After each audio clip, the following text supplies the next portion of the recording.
Hello everyone, I am Abdulaziz Al-Amrani from Abdulmalik Said University and welcome to my lecture on Orientalism and Postcolonialism. This brief lecture is for my course Introduction to Cultural Studies.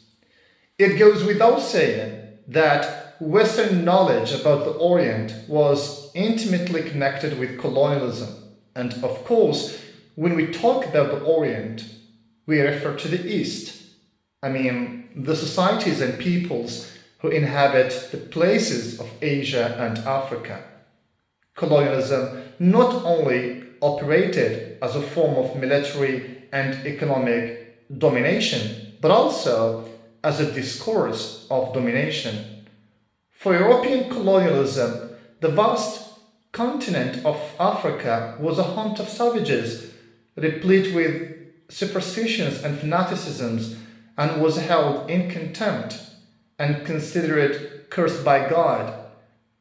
Ever since the publication of Edward Said's seminal work entitled Orientalism, which was published in 1978, the connection between knowledge and power cannot be ignored. Drawing on Michel Foucault's thesis that knowledge is inextricably linked with power, Edward Said shows that the production of knowledge about the Orient by the West is not an innocent activity. So, the Orientalist pursuit of knowledge was inextricably bound up with the desire for colonial expansion and domination. Said shows also how, in the case of the Orient, knowledge and power went hand in hand, undermining the possibility of an objective and unbiased academic standpoint. Put differently, Said's Orientalism is a genealogical account of the development of an Orientalist discourse in France, Britain, and America, through which he traces a line of connection between seemingly unconnected texts. It successfully challenges us to consider to what extent seemingly neutral disciplines such as philology, science, or travel writing can display, perpetuate, and indeed be colonialist. Edward Said's central contention is that Orientalism was a systematic discipline by which European culture was able to manage and even produce the Orient politically, sociologically, militarily, ideologically, scientifically, and imaginatively during the post-Enlightenment period. In this sense, Orientalism is a Western style for dominating, restructuring, and having authority over the Orient. Said, therefore, classifies Orientalism in three distinct but interdependent categories. First, as an academic discipline that is perpetuated in doctrines about the Orient. Secondly, as a style of thought based upon an ontological and epistemological distinction made between the Orient and the Occident. Finally, as the corporate institution for dealing with the Orient in order to dominate and control it. Orientalism is not just in a set of false assumptions and stereotypes about the East that pervade the Western atmosphere. It is indeed an ideological tool of imperialism designed to ease Western dominance of the Orient. As a body of ideas, cliches, attitudes, and images about the Orient, Orientalism, well-intentioned or not, was a discourse serving imperialist and colonialist aims. The prevailing attitude behind colonialism was that of the white man's burden, to use Rudyard Kipling's phrase, that it was the moral duty of Europeans to civilize other primitive nations. For instance, the British saw their colonial rule over India as being for the Indians' own good. It is widely accepted that texts, such as documents, books, and literature of various kinds, played an important role in the colonial enterprise. For example, William Shakespeare's The Tempest and Othello, Daniel Defoe's Robinson Crusoe, Joseph Conrad's Heart of Darkness and Lord Jane, Jane Austen's Mansfield Park, Henry Rider Haggard's King Solomon's Mines, and Rudyard Kipling's Camp celebrate and disseminate the ideologies of empire, such as those stressing the nobility, civility, uniqueness, and knowledge of the European. To illustrate, William Shakespeare's The Tempest supports the establishment of colonies and the exercise of slavery in America, Africa, and Australia. Whatever relation it has with the New World, The Tempest does register and enact a colonial encounter through the conflicting relation of two emblematic characters, Prospero and Caliban. Also, Edith Wharton's travelogue in Morocco also endorses French colonialism of Morocco. Edith Wharton's book gives positive representations of French colonialism of Morocco. It serves the agenda of the French protectorate, praising and advocating it by claiming that it saves Moroccan culture and history from destruction. According to Edward Said, Orientalism is a hegemonic discourse that evolved out of strength and was recognized officially, academically, and strategically as knowledge in order to rationalize and justify the West's long history of military rule, economic exploitation, and cultural hegemony. Edward Said also argues that Orientalism can be found in current Western depictions of Arab cultures. The depiction of the Arab as irrational, untrustworthy, anti-Western, and terrorist is very common in a number of Western, mainly American movies and novels. Therefore, the Orient for Said was almost a European invention and had been since antiquity a place of romance and exotic beings. In fact, Said was particularly influential for his denunciation of imperial ideologies, which were seen to infantilize, demonize, and feminize non-Western cultures and peoples as other. Without a doubt, Edward Said's evaluation and critique of the set of beliefs known as Orientalism forms an important background for the birth of a new field of study called postcolonial studies. One of the most important intellectual movements of the last 50 years in the Western academy is that which travels under the name postcolonialism or postcolonial studies.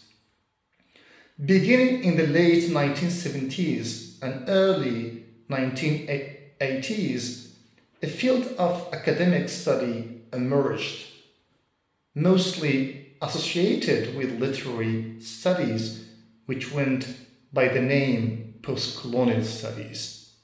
Some would date its rise in the Western Academy from the publication of Edward Said's influential critique of Western constructions of the Orient in his 1978 book Orientalism. The growing currency within the academy of the term post-colonial was also consolidated by the appearance in 1989 of the Empire Writes Back theory and practice in post-colonial literatures by Bill Ashcroft, Gareth Griffith, and Helen Tiffin. Since then, post-colonialism has proven to be one of the most diverse and contentious fields in literary and cultural studies. Post-colonialism is a dynamic, interdisciplinary, and a multifaceted process, and it has developed out of European traditions of thought, namely structuralism, post-structuralism, nationalism, postmodernism, feminism, Marxism, and secular humanism.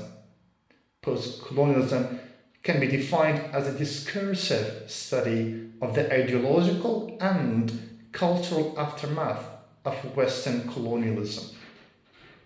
As a form of cultural and intellectual decolonization, postcolonialism involves a studied engagement with the experience of colonialism and its past and present effects. Postcolonialism also involves the discussion of experiences such as slavery, migration, suppression and resistance, difference, race, gender, religion and place, as well as responses to the Eurocentric discourses of the West, such as history, philosophy, and anthropology. Postcolonial critics and theorists use postcolonialism as a critical tool to examine the legacy of colonialism, as well as to reread and reinterpret Western canonical literature from a variety of fresh and diverse perspectives. Significantly, postcolonial critics and theorists strike and write back to the center. For instance, Gayatri Spivak, a famous postcolonial theorist and critic, commenting on Charlotte Bronte's Jane Eyre, writes that 19th century British literature cannot be read without remembering that imperialism, understood as England's social mission, was a crucial part of the cultural representation of England to the English. She also argues that all 19th century British literature contains and conveys imperial messages, and to ally this contention with the fact that a notion of English literature as a subject, meaning as a set of texts conveying English cultural superiority, came into being in 19th century British India. Homi Bhabha is also one of the founding fathers of postcolonial studies, along with Edward Said and Gayatri Spivak. And although he is inspired by Edward Said's Orientalism, he blames Said for claiming that colonial discourse is singular and homogeneous, the mistake that Edward Said corrects later in his book entitled Culture and Imperialism. For Bhabha, the Orientalist discourse is heterogeneous and hybrid, and hence he coins concepts which are considered the key concepts in postcolonial studies, such as hybridity, mimicry, ambivalence, and the third space in his reading and analysis of the Western literary and cultural representations of the subaltern other. Postcolonialism is also concerned with the literary and cultural productions and cultural productions of the ex-colonized societies. For example, post-colonial literary works include Salman Rushdie's Midnight Children, Chinua Achebe's Things Fall Apart, Tayyip Salah's Season of Migration to the North, Ngugi wa Thiong'o's Grain of Wheat, Toni Morrison's Beloved, Zadie Smith's White Teeth, and among many others. To illustrate, Achebe's Things Fall Apart is all about the collapse, breaking into pieces, chaos and confusion of traditional Igbo culture that suffers at the hand of the white man's arrival in Umuofia along with his religion. Achebe wants to restore the true image of Africa and help his people rediscover a cultural heritage lost under the traumatic impact of British colonization. In other words, the message that Chinua Achebe wants to convey in his Things Fall Apart is that African people didn't hear of culture for the first time from Europeans, and that their societies were not mindless but frequently had a philosophy of great depth, value and beauty, that they had poetry, and above all they had what we call dignity. It is this dignity that many African people lost during the colonial period, and it is this that they must now regain. Seen in this light, post-colonial literary texts seek to undermine, subvert, and transform the dominance of Eurocentric colonial discourses, as well as to celebrate the cultural hybridity and diversity of the post-colonial societies. In brief, post-colonialism gives voice to the voiceless and visibility to the invisible. It disturbs the order of the world. It threatens privilege and power. It refuses to acknowledge the superiority of Western cultures. Its radical agenda is to demand equality and well-being for all human beings on this earth. Unlike those who have already declared the death of post-colonialism, I strongly believe that post-colonialism is still relevant today. Old and new forms of imperialism are still very much with us. When colonialism finally ended, the big Western powers couldn't afford to keep their hands completely off their colonies. As a politics and philosophy of activism, post-colonialism is still a crucial interpretative tool for understanding today's global issues. Let's leave it there, and thank you for listening.